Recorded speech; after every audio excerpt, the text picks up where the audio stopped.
Thanks to those joining me live and to those that'll be joining me on archive. I'm being joined by Stormy B-Man and Frankie Randall, our special. G-Funk is in the house. What's going on, gentlemen? What's going on, Stormy B-Man? You're muted Oh, you're there. muted. You're muted, bro. Oh, sorry about that. Thanks for having me, bro. Glad to be here. Salute to everybody that's out there. Absolutely. And G-Funk, tell everybody about that right hook that knocked you out last week. I know, you know what I mean? Then he came back this time. Oh, now I'm the surgeon. The dude's popping jabs all of a sudden. I'm like, whoa, I got to show the host. Right. That's right, man. He came at me with those Chavez hooks, man. So I had to go find the surgeon, Frankie Randall, to give him that kryptonite. You know what I'm saying? but I'm glad. Yeah. But I'm glad. Go ahead. I'm sorry. I'm just gonna say, I'm glad to be back. I messed around. I got the flu last week. Put me on the shelf, man. Kicked my ass. But I got to wear the mask around the family. I'm not trying to get anybody else sick. But thanks for having me on, man. Appreciate it. Absolutely, bro. No doubt about that. Shout out to Rodney already in the chat. And by the way, check out these These notes are the notes of all notes. Look at this nice, clean line right. Look at this. Right? Man. The notes of all notes. By the way, make sure you guys throw a jab at the light button right now, whether you're listening archive or on or live. Okay. Jay Soda, I'm hyped for this fight, fellas. Salute to everyone. Absolutely. This is Wilder Ortiz Fight Week. We are going to start with this, however. Speaking of heavyweights, Tommy Morrison, as you guys know, that also played Tommy Gunn on Rocky V. He was a world champion. We all know the devastating knockout loss to Ray Mercer, but he also had some big wins himself. Fought the who's who pretty much. And one of the greatest heavyweight eras ever. And Tommy Morrison, as we know, in the mid-90s, tested positive for steroids. All right. And in testing positive for steroids, what did occur here, he went in denial for a long time. Okay. Tommy Morrison fought this tooth and nail up until his death. All right. And I do wonder, because now that he passed away in the year 2019, his wife, his widow, is still fighting this case. Okay. Like, she's still fighting this case, saying, I want to clear my husband's name. Stormy B-Man, does she have a case, and is there anything to clear? Wow, man. I don't feel that I'm in any position to say if she has a case or not, but from the outside looking in, this does appear to be a serious case of denial. The fact that how this gentleman, the way he wasted away. I haven't seen a lot of high profile people go out like that, but there have been some high profile people who did go out like that with without following what was the prescribed method of trying to have a certain quality of life, and being in denial when your doctors are trying to tell you certain things. It's tough, man. And some people basically make a decision in their lives that they want to, let's say, just live to their own tune, and if they happen to be on short time or whatever, they want to go out their way. It's just a shame that for someone who was a part of what we're so a part of and interested in, and that's the sport of boxing, that we had to have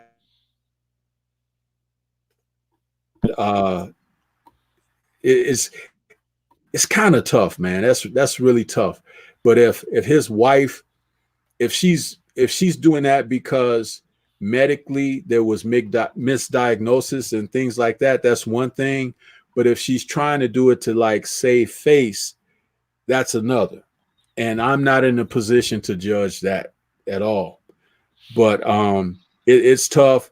I believe Tommy had a serious illness, and it could have been related to the lifestyle he was living, or it could have been related to what he was putting in his body, because he is from an era where certain things we didn't have enough. Back then, there was information going around about what to do and what not to do when you're involved in putting substances in your body. So that's what I have to say about that.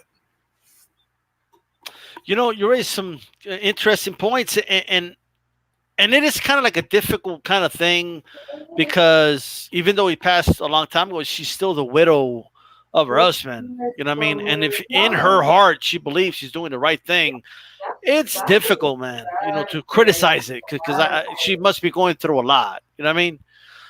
But I do have to say, though, which one is the color? The reasoning, like one of the alleged reasons, was they were trying to protect Tyson from him. Like it's just that's not like believable, you know. Like why would Don King not want to do that fight? That it makes no sense to me. It's like, what would the motive be behind all that? You know what I mean? But Chief Funk, give me your thoughts. Well, I could go on a while on this topic. I just want to, if I could, real quickly, tell you guys a side story about this Tommy Morrison HIV case. Back when I was in junior high school is when this news kind of first came out. And I don't know if you guys remember this, but I think he actually did get a fight after his diagnosis, right? I think he did have at least one fight after. We'll get a fact check on that. We got AJ10. Yeah, go ahead. Because this is why I say that, because they used to here at the Sacramento Bee, the newspaper we had, in the sports section, they would have this little section where they would ask a question to the readers, and then there was this number you could call to give your opinion, and if the editor liked your opinion, he could quote you in the paper. So that's something that I would do every week, and I never got, of course, never got picked until he asked a question about Tommy Morrison, where he said, do you guys think that he should be given a license to box after being diagnosed with HIV? So I just basically called and left my 13-year-old opinion, on the matter, and I didn't know much about the virus at the time, other than what they taught you in health class, which is basically, wear protection, if you're going to have intercourse and that sort of thing, and that you can get it through blood and that type of stuff. So basically I just said that I don't think it's a good idea, because, boxing is a sport where you could get lacerated very easily. And then boom, you got yourself a case right there, Yeah. So turns out the guy actually called back and quoted me in the paper about that. That's just a little side note to this thing, because it just reminded me of that when you brought up that topic to me. But it's crazy, man, to hear that his wife is still going after this. And I don't know if you guys have seen the Tommy Morrison special, the 30 for 30 on ESPN. Yeah, it's pretty good. They talked about how he was giving himself injections while he was out, being promiscuous, and also the steroids and those sort of things. But just like Stormy B said about, being a high profile case, another high profile case, something like this would be like Eazy-E, the rapper Eazy-E. Yeah. It turned out with, he had full blown AIDS at the time. In 95, I think was when he passed away. And to this day, people that were around him, his family, his kids, his wife, his mistresses, Bone Thugs and Harmony, who was the group that was signed to him at the time of his death, they all said that nobody in his life like that turned out with it. They never contracted it themselves. Kind of like with his wife, who never contracted the virus herself from him. So it does raise some questions to me as to how you get it. You know, I honestly have to question what they've taught us about the virus and how you contract it. Is that really how you get it? You know, like, I mean, we know that HIV and AIDS is a real thing. We see people die from it, but do we get it the way that they tell us we get it? You know, that's the real question. And I think that's the question here in a way, for his wife, you know, like, did he really have it or, you know, what, you know? I think that, you know, if she feels strongly about it, you know, why not pursue it? You know, it's going to be a mystery, man. I think it's going to get a little messy, but, you know, I feel like someone who, again, he died, 2013, I think.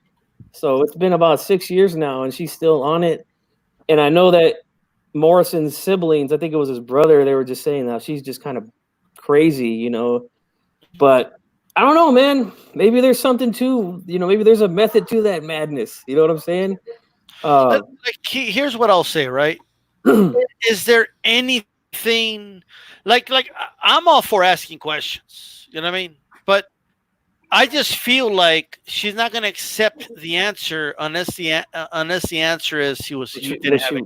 Yeah, what she wants to hear. Yeah, you know what I mean? Like, and at that point, like, what are we really pursuing? You know what I mean? Like, first of all, Tommy Morrison's gone. Like, nothing's going to bring him back, right? Yes. And he obviously had an illness. Whether that illness was because, you know, when you get HIVs, you know, your immune system's weakened.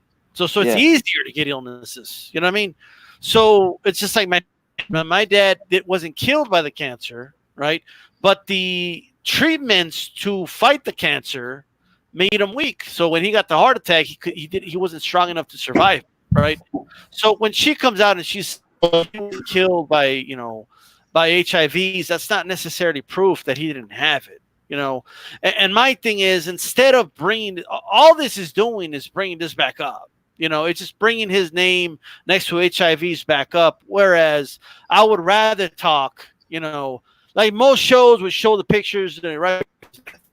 I'd rather show this picture. You know what I mean?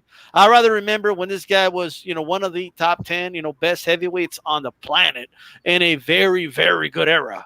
You know, I'd rather talk about that Tommy Morrison. I'd rather talk about his fights. I'd rather talk about that mean left hook he had. I'd rather talk about that.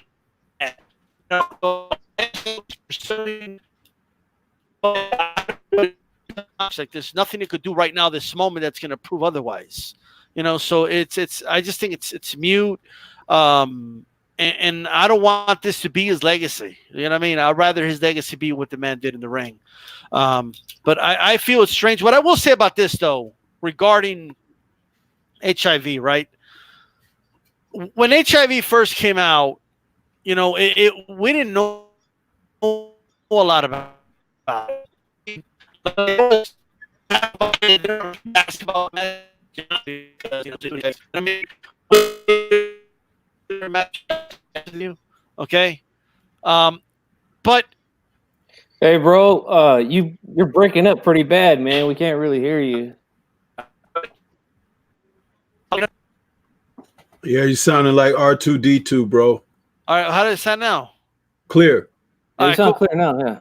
All right, I don't know. I was just, you know, I was doing the robot. You know what I mean? It's all good. But at the end of the day, I want to remember the Tommy Morrison that passed away. You know what I mean? This is the one that we should be listening to. I'm just saying. Okay? And when it comes to HIV, like that disease when it first came out. You know what I mean? Just in general. So I don't know what sexual transmitted disease he had, but it is possible he could have been positive of it and then negative later. But that's how it's transferred. But those are my thoughts. You guys have any final thoughts on this Tommy Morrison situation and his wife fighting the case? I have something to say about Tommy Morrison. But I won't like I said, I won't go further beyond like what his wife feels and everything. But I do know that Tommy Morrison, for the time that he fought as a professional fighter, I got respect for Tommy Morrison. My hat is off to Tommy Morrison. Tommy Morrison was not a hype job. Tommy Morrison was a fighter. And in an era, as D-Style mentioned earlier, a pretty damn good era, probably the second best heavyweight era of boxing history. And his accomplishments, no matter how great or small, could be looked at and looked up to, especially when you talk about fighters in this modern era. He would be a champion reigning dominantly today. He had character in the ring. Notice that I say in the ring, because it had come to be revealed that he may have been, a different person outside of the ring that, of course, he didn't get exposure like Mike Tyson did and things like that. So I'm not going to go there. But as far as in the ring, Tommy Morrison didn't back down. He fought. If he got knocked out, he got knocked out. But he would come back and fight more. And he wasn't afraid to rematch someone, even though there weren't a lot of rematches on his record. But basically what I'm trying to say, for a fighter of his ilk in the era which he performed every bit as at the top of the sport as anyone else. And I got respect for him and what he accomplished. Now, yes, being in Sylvester Stallone's Rocky film did help catapult him further and harder, but he beat some fighters during his era, and he fought some pretty damn good fights. And my hat's off to him. When he fought Lennox Lewis put him down on the canvas, I think like 3 or 4 times. Maybe it was 3, if I remember correctly. He had a closed eye. He kept fighting. The referee tried to stop the fight and said, "Hey, you're taking a lot." He said, "No, I still got my left hook." Dude, that's the shit of movies. And I don't care that he was a white guy. I don't, because he's a fighter. And we talk about boxing here. Tommy the Duke Morrison was a fighter. Respect. Any final thoughts, Chief Funk? Well, I'll just kind of jump on what Stormy brought out. As far as what I remember with him in the ring, I mean, obviously the guy had one of the best left hooks that you will ever see in the heavyweight division, man. And it was an educated left hand that he had. I mean, I remember often seeing him come in at guys, get on the inside, and just rip left hooks to the body, then bring that hook up top, or even go up with an uppercut with the same left hand. Just a beautiful punch, man, that he would throw. He got knocked out in a very spectacular fashion by Ray Mercer in their fight. But if you go back and watch that fight, those first 3-4 rounds, he was letting off on Mercer. Now, Mercer was able to weather that storm and get Morrison out of there because he just kind of, he gassed. But man, those combinations he was throwing were just, I mean, they were quick and they were crisp, man. Same thing when he was in there with one fight I remember was the Razor Ruddock fight, where he was, looked like he was getting beat again, and out of nowhere, bang, that left hook comes and just puts Razor Ruddock down on the mat. I'm surprised Ruddock got up. He's another tough guy from that era too. But man, that thing landed flush, and Ruddock looked like he was shot, didn't he? Yeah. He looked like he went down like there was no life in him, man. But he got his ass back up, man. Morrison ended up finishing him out, I think, that same round. But just for him to get up from that left hook was amazing. Now, I know leading up to his diagnosis with the HIV, I believe that he had signed a contract with Don King to eventually fight Mike Tyson. It was a 3-fight contract, I believe. Yeah. Boy, that would have been amazing. I think that fight would have been good. It would have been really good, man. Well, part of the conspiracy theory that supposedly they made up this whole HIV positive thing so they could keep him away from Tyson, which I mean that's a reach. Like, you know what I mean? Like, Yes, that is a big reach. Because there's no way Tyson would not want to fight that fight. I mean, yeah, Tommy the Duke Morrison versus a Mike Tyson. I mean, that would do crazy numbers. Crazy. Unfortunately, we didn't get a chance to see it, and but like Stormy said, also, man, Morrison was a tough guy, man. He was never out of a fight. Always believed that he could win, no matter how far down he was, no matter how many times he got dropped. He was always in there, man, because he, like you said, he had that left hook, man. And can I say something to piggyback off of what you said, mentioning the yes. Ruddock fight? Well, 1 second, just really quick. I want to give a shout out to NBT Boxing with that. Look at that, Australian dollars, $50. Look at this. All right, NBT Boxing always boxing live. Shout out to you, man. Thank you very much. Shout out to Mr. Doc, by the way. Armand Rice, Jay Souza, AJ10, of course, Andrew Sharp. Nopal Boxiano's in the chat. G-Funk, Joe Lopez, 40 ounce. Nassim the Dream. E. Woodson always holding it down. Shout out to you guys as well. Mr. Doctor said the only thing I can is the fact that his wife, I'm assuming, didn't contacted herself. Didn't know that was still a thing. That is a very good point. Okay. And she must be, but I don't know. There are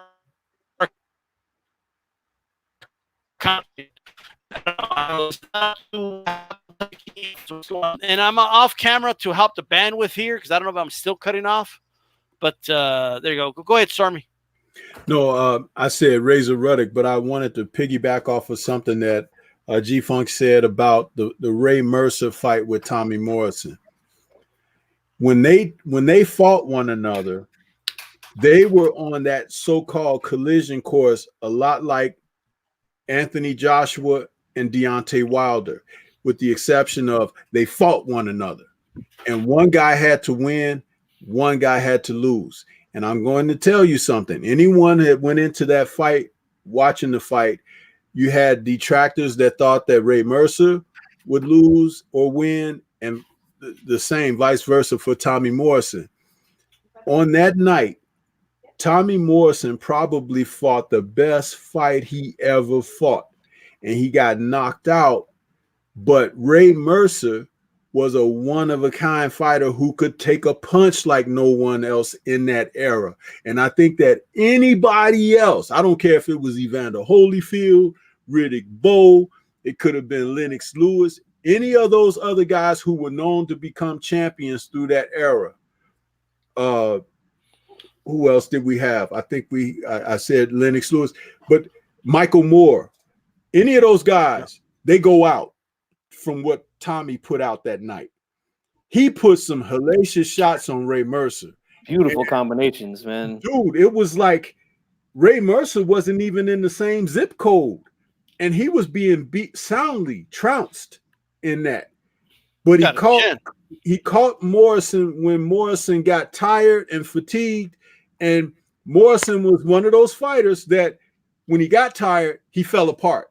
And that's because he gave so much, and they didn't know how to train him to, go through a fight, and not put it all out there. But that's what he was. He was nuts and guts. What a great fight.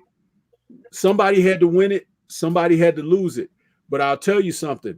A lot of guys would not have been able to take what Ray Mercer took from him that night. And Ray Mercer showed it again when he fought Burt Cooper, because Burt Cooper was putting it on Ray Mercer like that, and Ray fought through that. It was something about the chin that brother had at that time. It was unbelievable. I mean, guys just didn't take shots like what Ray did, but Tommy Morrison was putting it on him, and I think that anybody else on that night that faced him would have gone out. And he didn't fight that way anymore after that fight. It took something away from his aggression, and he tried to be a little more calculating, trying to be. He wasn't always, but he was fearless in that fight. And had he been able to knock Ray Mercer out, he would have probably gone on to become one of those heavyweight champions of that era, not just a WBO champ, but maybe one of the major sanctioning bodies, because when you win a fight like that and you don't come out damaged, it's like it gives you a boost. Ray Mercer got that boost. Mercer had an unreal chin, man. And correct me if I'm wrong, guys, but I think I remember seeing Tommy Morrison fight on HBO Championship Boxing in his hometown. I can't remember who the guy's name was, but it was basically one of those fights where if Morrison wins, he's going to get the Tyson fight at that point. Now, this was before he signed that deal with Don King, that 3-fight deal. Morrison, again, comes in, he's letting off shots, and he gets clipped in between a combination and never recovered and was out of there in the first round. Can't remember the guy's name, though. If you guys can remember his name or anybody in the chat. We got to check that. AJ, check that for us. Now, shout out to Afro Rican G, $4.99. Salute, bro. Salute. Thank you so much for that support. True Titan on here saying Bronx on deck. What's going on? And there's a place that could say on deck. It is the Bronx. Okay. Because those, they got one of the best baseball teams ever, right? Happy to Mercer's chin at the time was unreal. Absolutely. David Garcia, what's going on? Mr. Doc says Ray Mercer's reputation got unfairly diminished by his loss to the old man, Larry Holm. Larry just knew how too much, and Mercer got the better from that loss, too. Got better, from that loss as well. With that said, again, some people, talking about some other stuff there. Shout out to you guys, okay? I want to talk about this because, dude, all right. I want you guys to think about, like, the host and the chat. I want you guys to think about this, right? Like, what would you risk everything? You know what I mean? Like, what in your life would you say? Like, I'm sure G-Funk would say, my kids, my wife, you know what I mean? I'm sure, Stormy, similar answers, family. You know me, I would give everything for my family, all right? Eddie Hearn would give up everything, apparently, for Chavez Jr., okay? Chavez Jr. refused to take a test, right? The dude refused to take a test, bro. I mean, he got suspended. And then Eddie Hearn thinks he's slick and moves on one state away to fight, by the way. Not 2-3 states, not all the way to New York, in Mexico, outside, no, just in Arizona, thinking he's slick. He's thinking he's slick. I don't think so, man. G-Funk, what are your thoughts, man, on Eddie Hearn potential? I mean, I'm not even saying it's likely, but there is a chance he could lose his boxing license just because he wants to make this Chavez Jr. fight with Daniel Jacobs. And it's the first fight, by the way, that this dude has a backup QB. Okay, the backup QB for this fight is Rosado. So just in case Chavez Jr. doesn't work out, he could put Rosado in the ring with Jacobs instead.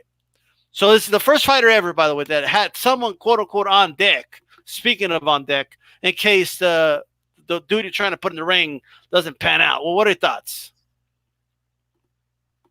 Wow. This is the first I heard of that. I've been out of the loop the last week because I've just been so sick.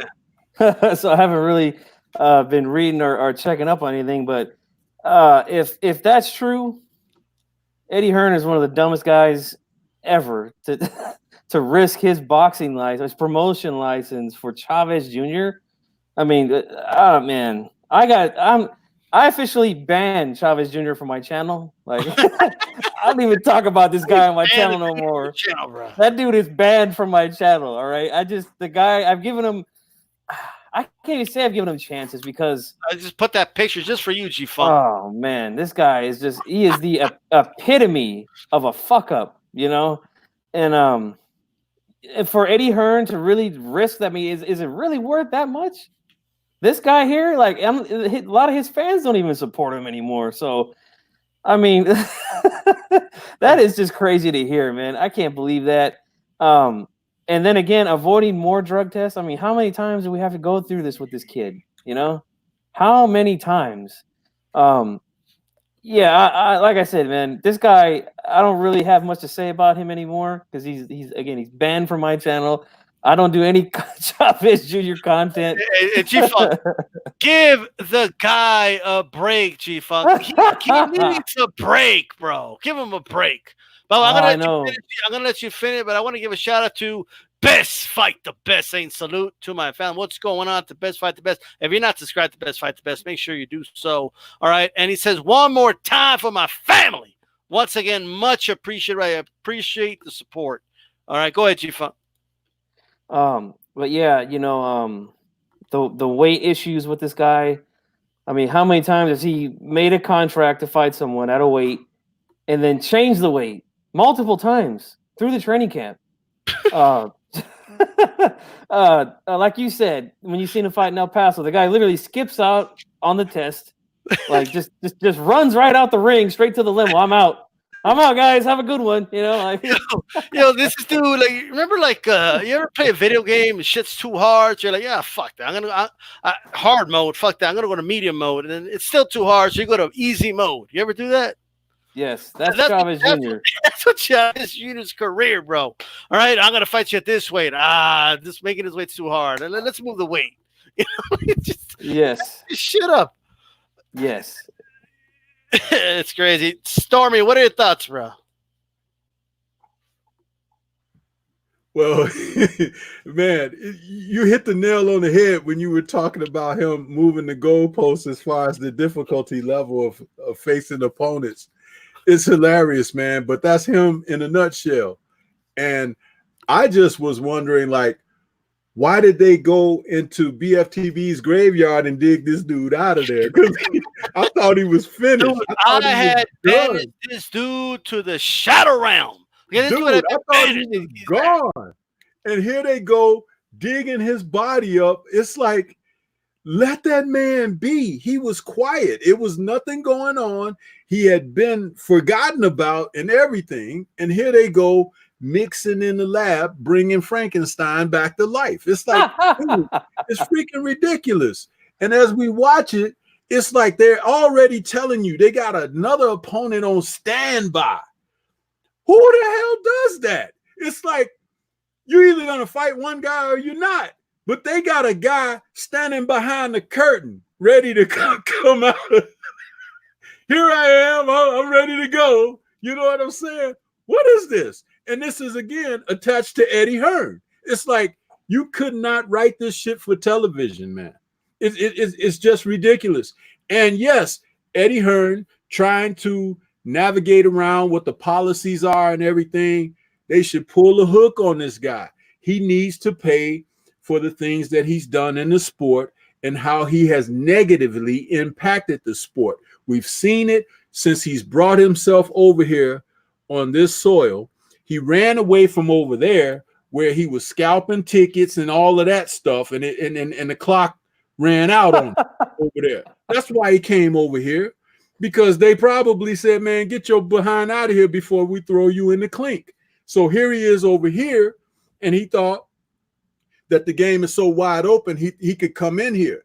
He's bumping head with the other promoters. He's bumping head with fighters. He's bumping head with events, venues, and now he's bumping heads with contractual obligations and what do you call it? The sanctioning, not sanctioning, but the policies with drug uses and stuff like that. You can't do all of this and continue to skate by. He needs to pay a price. He has impacted the sport negatively enough. To hell with that guy. If he loses his license, we should throw a party. You understand?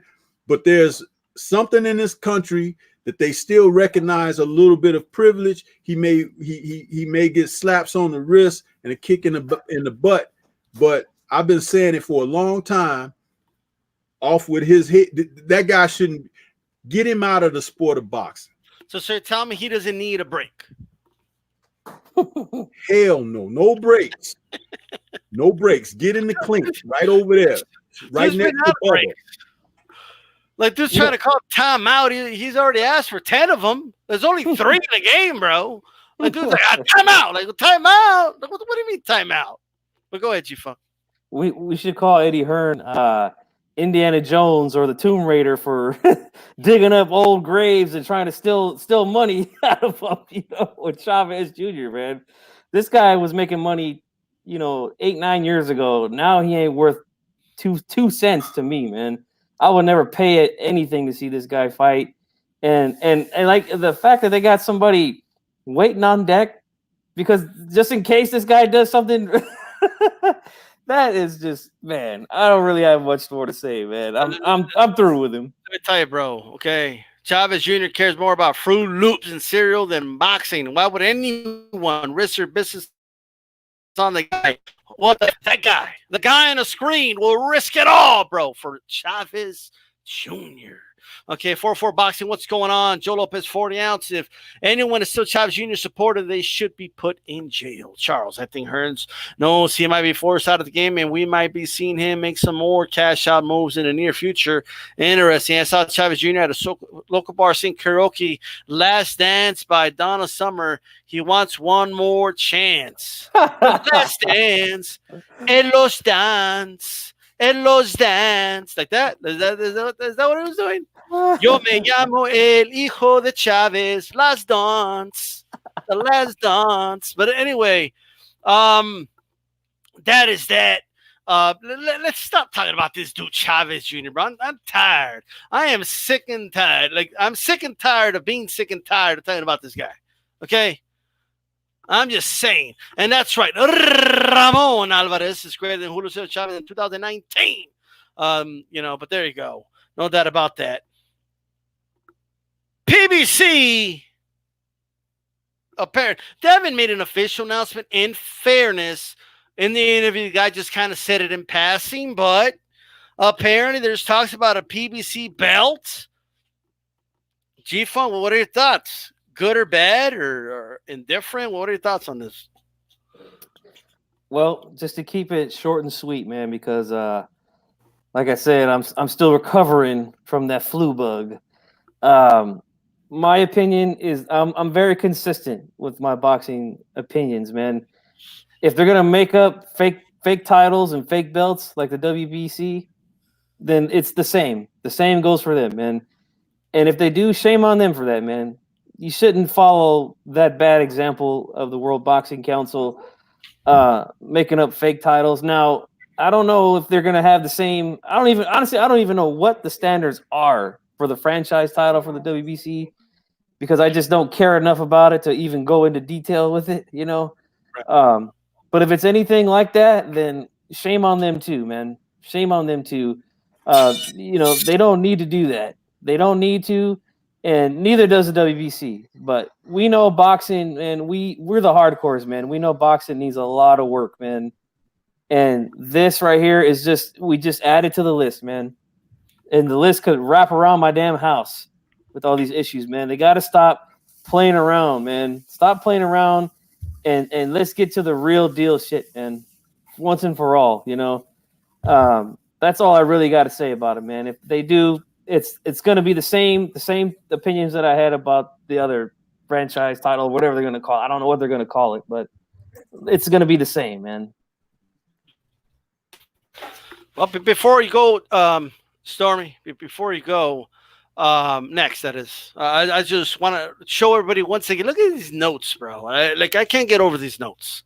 Like, these notes are all like boom. But go ahead, the story on the idea of a PBC belt. You ready? Okay. The PBC belt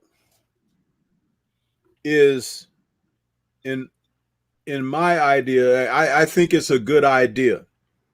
The reason why it's a good idea is because of all of the fighters that are over there on the PBC side of things being fighters who have credentials to do great things. They could have great matchups.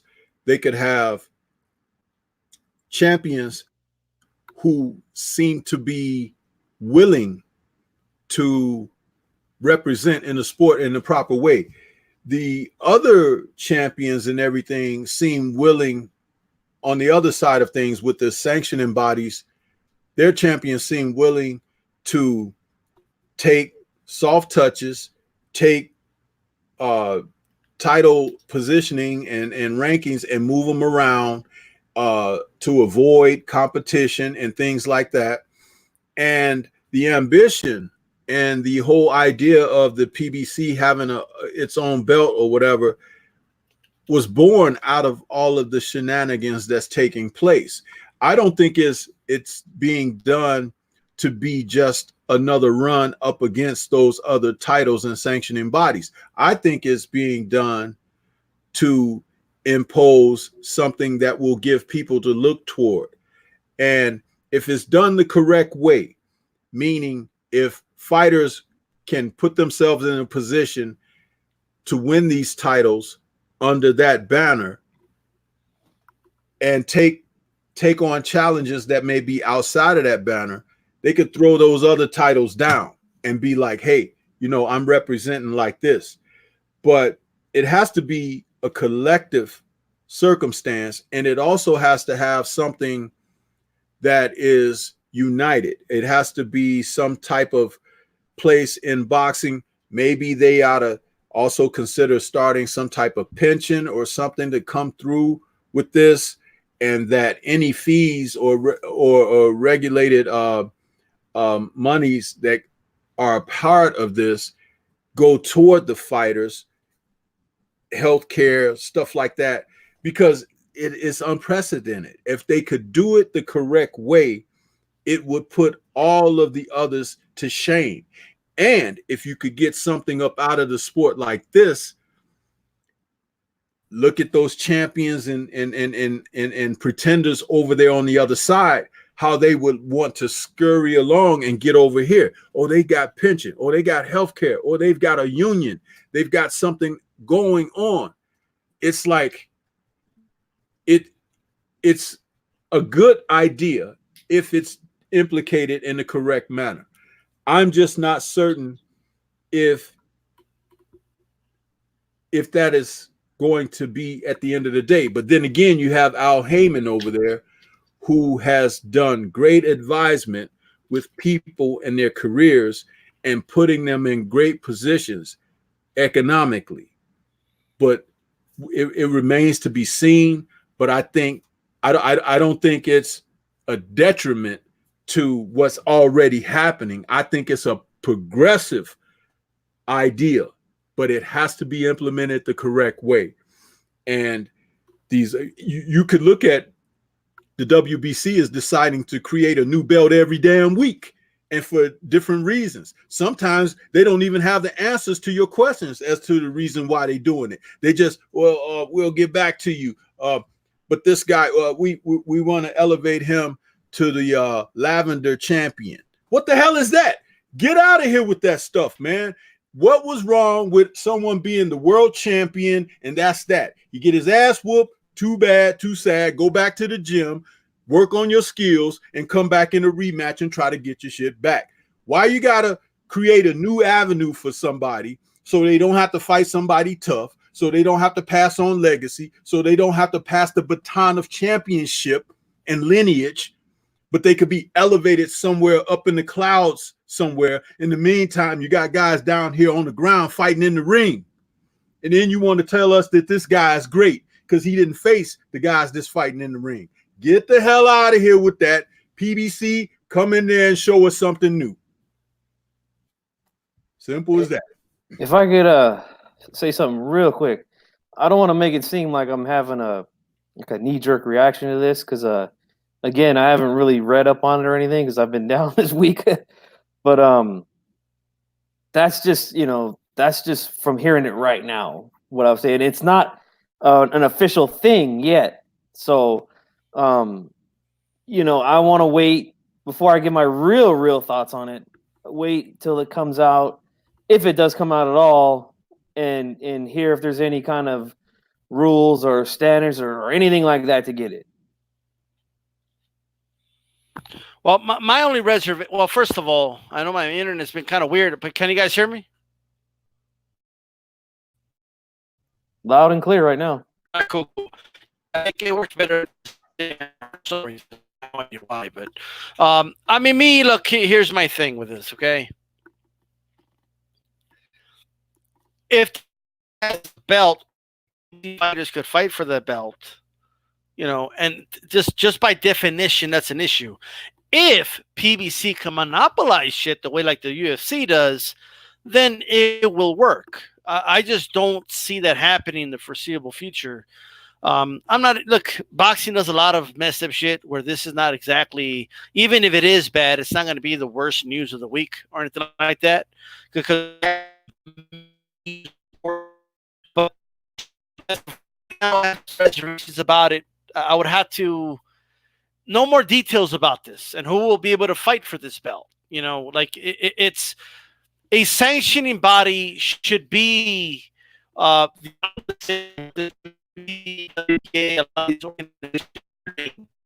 they're supposed to force fighters to fight each other regardless of network, regardless of promoters, regardless of interests. And the PBC, by definition, and understandably so, has their own self-interest, their own self-preservation. And to me, there's a lack of check and balances there. And in the long run, I don't know if this is the exact answer that boxing needs. That's just my opinion on that. But you never know. I mean, we'll see. If it happens, it happens. And if it happens, we'll give it a shot. All right. With that said, we want to talk some. This is wild. We're going to be talking about this fight this whole week, by the way. But Stormy, I want to start with you here in regards to this fight, man. Give us your thoughts, Stormy, on Wilder versus.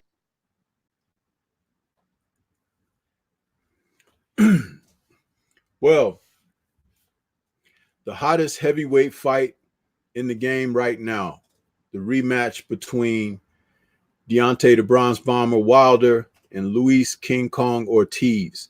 I think this fight, just like the first go round, is the best fight that they could have in the heavyweights.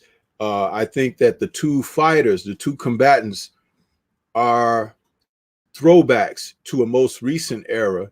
You can go back to maybe at the time when Lennox Lewis was fighting, that they're, top heavyweights willing to get in there and put it on the line. You don't hear cries about purses. You don't hear cries about who's on the A side and B side, even though we've got a world champion involved in this fight, which is Deontay Wilder.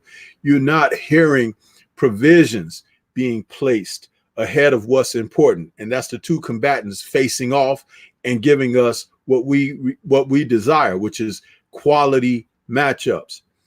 On the side of King Kong Ortiz, it's a shame that the man has gone so long in his career that there were fighters at the top of the sport before Deontay Wilder got there and would not give this man an opportunity to prove his wares in the ring. With his amateur background, with his professional performances, he had been looked at like he had the plague. People wanted to stay away from him because he was a southpaw, a talented fighter who could punch, who could move, who had decent hand speed, and was a fighter that was skilled enough to give even the most top fighters in the division, on at least on paper, because they wouldn't face him, to give them a challenge.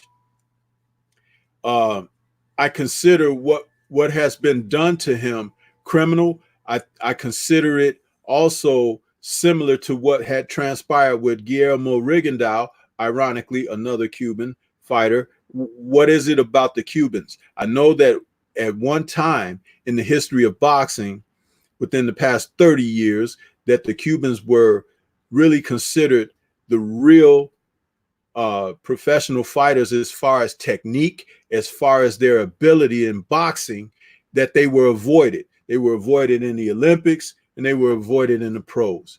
But leave it to professional fighters like a Pernell Whitaker, who didn't mind taking on the very dangerous and highly touted Diabetes Hurtado, okay, who was winning a fight against Pernell Whitaker until Pernell Whitaker let the pro in him come out and defeat that pro-am style and knock him out in the last round. Deontay Wilder, here we are as up to date, is taking on a fearsome fighter who can do a number of things to the opponents in the ring, including knock people out. And Deontay faces him, gives him an opportunity to feed his family, take care of his family, because he has a small child that has some issues, and he is looking to help. And he did do that by granting him an opportunity, even in the face of them saying that he tested positive for some banned substances and everything. Deontay still looked to give this man an opportunity and to meet a challenge. Also, to prove to himself, if he's a world champ, he has to walk it like he talks it. And he wants to get in there and prove his wares, even against a dangerous threat. And if you didn't believe it the first time, he's willing to do it again. Step up to the plate, no matter if the man, he kind of took him for granted the first time around or whatever it may be. Deontay Wilder is a throwback to champions of lore who would look for opportunities, not for escapism, not for hiding behind bushes and behind walls and everything like that, or even sanctioning bodies, but he's looking for a legacy. And as he goes out and tries to put his name in the history books, he realizes the fastest way to get to the fans is to be in their hearts. And that's by putting it on the line. This is what he has shown thus far. He's continuing again this coming Saturday night. He's showing us exactly what a champion is and how a champion stands tall in the ring, not looking for someone to carve out avenues for him to step aside or step up and this and that. He's going to perform it in the ring and win, lose, or draw. Deontay Wilder will have still elevated himself because he's doing what the others are not, and that is testing himself. He's not resting on his laurels. He knows what the threat is, and he relishes that. How is he supposed to prove himself to be the champ? How is he supposed to get better? Through challenges. This is how it's done. It's a throwback to the old way of doing things, and I respect the hell out of it, and you should too. This man is going out there and he's going to go down as one of the great heavyweights in history, and he will have fought one of the best challengers to the heavyweight title in recent memory and history by defeating Luis King Kong Ortiz a second time. But will it be an easy cakewalk? Hell no, it won't be. It's going to be the type of fight that you need to be there to see it, okay? And you need to pay for the pay-per-view, go see it in the movie theater, whatever you got to do. You need to support this. If you say you want quality boxing, this is what you have to do. You have to get behind the events when they happen like this and show the support. And you show the support by buying a ticket. You don't stream it. You don't try to do it through robbing, a hookup or this or that. Send me a link. You get out there, spend your money, okay? Put the liquor down and all of that, and go ahead, save a few dollars and buy this fight, because it's one of the best fights that boxing can make today. That's what I got to say about that.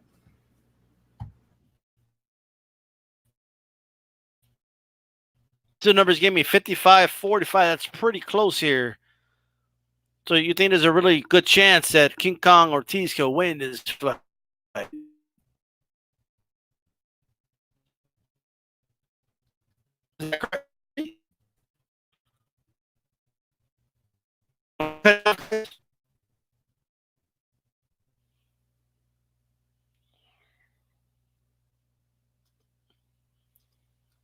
Yo, D-Style, can't hear you, bro. Go ahead, G-Funk. Okay. Yeah, man. Really looking forward to this one. Can't believe it's already here, man. This thing came so quick, and I'm real excited for it. Just like I was for the first fight. I really, really like both guys. Number one, I said this in my prediction video on my channel. Both guys are special needs fathers, just like myself. So they both got a place for me, in my heart in this fight. And with Luis Ortiz, like Stormy B Man said, it always seems like the Cuban fighters, somehow, some way, some weird stuff always happens to them, But Ortiz is a guy who a lot of people are saying, oh, he's old and this type of stuff. Now that might be true. I mean, 40 years old is what it says, but the thing is, the guy is highly skilled and has good power, and quite honestly, who was trying to get in there with him? You know what I'm saying? Who else was trying to get in there with Luis Ortiz at the time that Wilder fought him the first time? I didn't hear many people calling him out, So, credit to Wilder for putting his belt on the line against the guy who I'm pretty sure he knew himself is a much more skilled and technical guy. Coming from that Cuban school, those guys are very, very highly skilled guys. They know how to land punches on you clean so that the judges can see it from that great amateur pedigree that they have. And I think that really showed in the first fight, at least the first 4 rounds of the fight. But like I said, man, Wilder is a guy. He's got that X factor with his right hand. You cannot get hit with that thing because everyone he touches with that right hand gets hurt. And he showed in that fight, as well as Luis Ortiz too, showed great heart, man, and determination. Ortiz goes down in the 5th, gets up, comes back 2 rounds later, and has Wilder basically out on his feet that round. I don't know how Wilder made it out of that round, but the one thing that I noticed was that Wilder, when he was hurt and he was badly hurt, you didn't see a whole lot of panic in his face. Like you see with some fighters when they get that hurt, they get that deer in the headlights type of look. Didn't see that from Wilder. He remained calm, and props to his corner too. They remained calm as he went back to the corner. I had just rewatched the fight recently. They were all calm as can be, telling him, "Look, hey man, look, he shot his shot. You're still in here. Now it's your turn. He's tired. He's and they were right, because I think the youth is what really won the fight for Wilder. His youth and his heart, and of course his power. So I think this is why I'm giving Luis Ortiz a 40% chance, because I think those early rounds between rounds 1 and round 6, he's going to be a dangerous man. When he's got his legs, when he's got his stamina all in control, he's going to be a very dangerous guy. So that's why I'm giving him such a good chance, even at 40 years old, to win this fight. But as we all know, Father Time is undefeated. And, I think that Deontay Wilder is going to end up winning this fight. Late rounds, I'm going to say maybe like round 9, round 10, he's going to end up getting the stoppage. But, man, just like I said, going into the Donaire and Inouye fight, especially with heavyweight boxing, anything could happen, man. And with these two guys, they both got tremendous power. Those early rounds, I think there's going to be some fireworks, man. I really do. And I can't wait to see it. I'm excited, man. I am so pumped up. And that's the thing I love about fight week, man. I get so hyped up. Sometimes I feel like I don't even go to work those weeks leading up to the fight. Like I'm just I'm just so ready to see it, man. And shout out to both gentlemen for taking the fight and giving it to us again. And this is what I'm talking about, man. I love when guys give another guy a rematch. When you're in there tough with somebody, run that shit back, man. I love that. I love it. It don't got to be immediate. If it is, it is. But it don't have to be. As long as you give the man another chance, I'm all for it, man. I like it. So that's my opinion on the fight. Go ahead, DStyle. Well, can you guys hear me? Yeah, I can hear you now. Yeah, we hear All you. right. I have no idea what's going on, but hey, we still got it through. But anyway, look, man, for my thoughts and articles, all right. But I want to thank Stormy B Man and G Funk for giving me their thoughts here. Really quick, Stormy. We did a show on Saturday morning, which people should check. The eye, being in the eye of the storm. The dragon was in the eye of the storm. Okay. Tell everyone why they should tune in to the show and where they could find you, and so they could go ahead and subscribe. Oh yeah, I can be found on the Stormy B Man channel right here on YouTube, and on Friday evenings I have the Friday night chop session with Stormy B Man. That's at 8 p.m. Central. Twice a month I have the In the Eye of the Storm, which is a profile show highlighting content creators and channel operators around the boxing community, where we give you an opportunity to come on and present yourself to the audience, what your platform is about, who you are, what your position is and take on the sport of boxing, how you got involved in it, and what have you. And it's a way to help promote and stimulate the growth of the boxing community and how we cover the sport. It's an opportunity to get your voice out there and heard for people who may not have been turned on to you, or if they are, they can tell even more and others about you by sharing the content with other channels. I want to say thanks for having me on this evening. I look forward to discussing this wonderful sport with you brothers again. Shout out to everybody that participated in the chat. And thank you, DStyleBoxing, G Funky, man. This has been a great conversation on the sport. And that's all I have for you guys right now, but I appreciate you having me on. Salute. G Funk, tell everybody where they can find you, bro. You can find me right here on YouTube at GFunky84 Boxing. You could also find me on Twitter now. That's right, I'm on Twitter. And it's the same thing, GFunky84 Boxing on Twitter. And yeah, man, that's where you can find me, man. And if you haven't subscribed, man. Guys, make sure you subscribe. I do apologize for the audio issues. I don't know what's going on, but hey, we still got this show done. Okay, and no matter what, it got done because it got done. Okay, I still have my hook. All right, that like Tommy Morrison said. Well, that's it. This is DStyleBoxing, and what do we say? Keep it boxing. Keep it boxing. Boxing. We're out.